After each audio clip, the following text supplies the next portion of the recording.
आज की मोर बेबी हबार 6 दिन होगला। आज हूँ षष्ठी पूजा। तो षष्ठी पूजा आम केमती हुए तो आगे भिडियो देखो जानीपर। तो हाई सांग मैंने नमस्कार जय जगन्नाथ। तो सकाल सकाल उठिकी धुआ धुई होगी पलि आसती। मम्मी ये मत दे केक रुटी आउ हॉर्लिक्स। तो ताको खाई मो धनर नाहीटा पड़ नाला बोलिकिना तो आमको पूरा टेंशन लग जाता कौदिन पड़ो तो आज पड़गला। तो मम्मी मत भात दे खाइबा। आज बनई पनीपरिया पकई गोटे डालमा ता सागे छचिंद्र भजा। तो खाई मोर खाइबार प्रधानमंत्री हूँ आलू।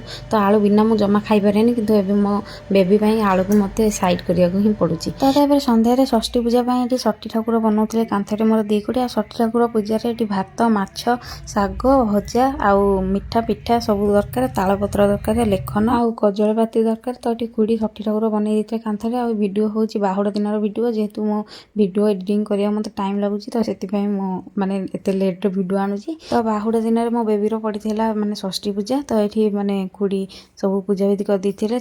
मो बेबी को भी पूजा कर देते कदली पत्र शुआई।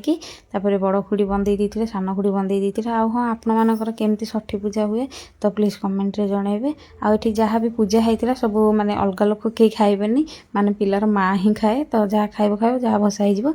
तो मुझे खाई जहाँ आउ सब नई भसा जाता। तो आज वीडियो।